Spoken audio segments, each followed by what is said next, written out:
الحمد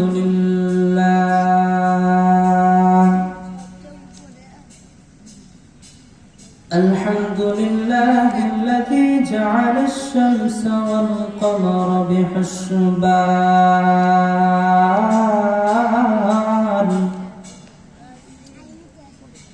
والنجم والشجر يسجدان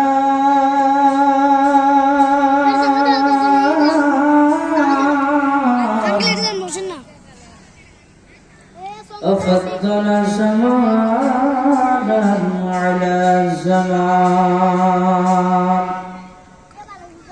كما فضل مكانا على مكان وإنسانا على إنسان ونشهد أن لا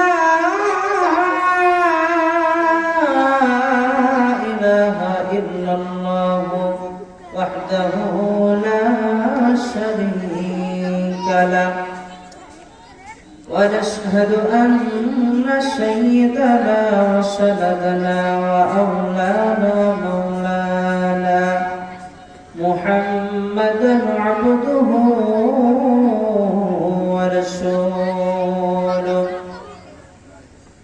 الذي أرسله بالحق بشيرا ونذيرا وداعيا إلى الله بإذنه وسراجا وقمرا منيرا فقد قال الله تعالى في كلامه المجيد وفي فرقانه الحميد أعوذ بالله من الشيطان الرجيم بسم الله الرحمن الرحيم وما أرسلناك إلا رحمة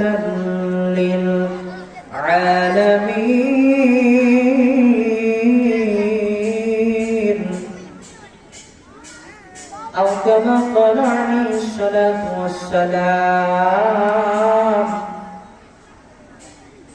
خيركم من تعلم القرآن وعلمه وقال تعالى إن الله وملائكته يصلون على النبي يا أيها الذين آمنوا صلوا عليه وسلموا تسليما আমাদের প্রভু এক নবীর উম্মত জীবন বিধান ওই সে বাণী কোরআন আমাদের প্রভু এক নবীর উম্মত জীবন বিধান ওই সে বাণী কোরআন তবে কেন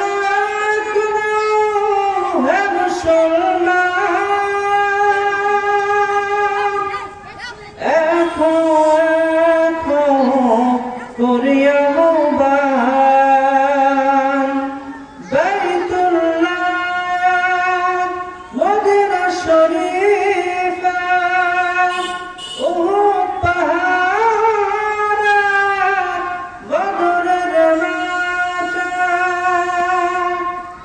একটা তো জীবন মরণ তো একটাই মিলেমিশে একই সাথে একটাই প্রাণ তবে কেন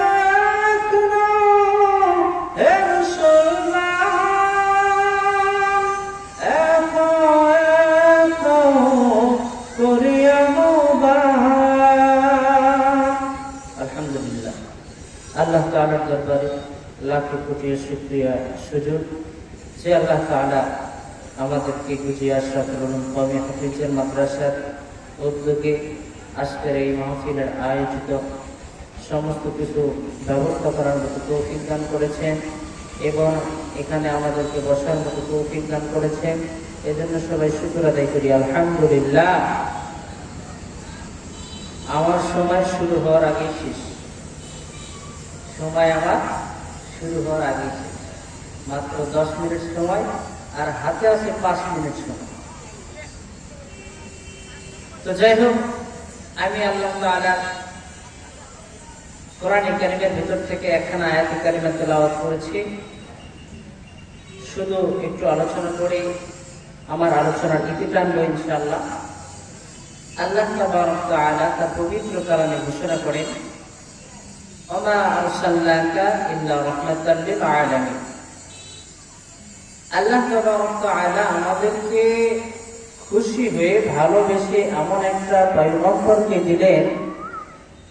আল্লাহ তাআলা নিজেই বলতেছেন, বান্দা শোনো, তোমাদেরকে আমি এমন একটা পয়গম্বর দিলাম, এমন একটা রাসূল দিলাম যে শুধু আসমান জগতের জন্য রহমত নয়, যে শুধু জমিনের জন্য রহমত নয়, যে শুধু গোটা মাখলুকের জন্য রহমত নয়, যে শুধু আরশ আজিমের জন্য রহমত নয়। আল্লাহ তাআলা বলেন, যেই মুহাম্মদকে, যেই রাসূলকে আমি তোমাদেরকে দিলাম, সে ইহকাল পরকাল সর্বকালের সেরা একজন নবী। বলেন সুবহানাল্লাহ। মুসা আলাইহিস সালাম আল্লাহ তাআলার সাথে কথোপকথন করতেছেন।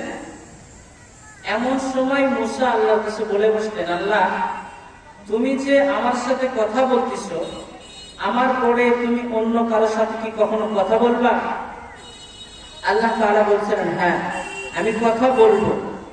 তখন বলছিলেন, ইয়া আল্লাহ, আপনি যে কথা বলবেন, যাদের সাথে কথা বলবেন, তারা তো অবশ্যই মূল্যবান ওয়ালা হতে হবে, অবশ্যই তারা দামি হতে হবে। এরা কারা হতে পারে? আল্লাহ তাআলা বলছিলেন যে, মুসা, দেখো, তোমার সাথে আমার কথোপকথন হইতেছে, আমার মাঝে তোমার মাঝে এমন একটা পর্দা আছে, যেই পর্দা এতটাই মোটা, কোনো মানুষ যদি হেঁটে চলাফেরা করে 70,000 বছর অতিক্রম করলেও ওই পর্দা শেষ করতে পারবে না। বলেন সুবহানাল্লাহ।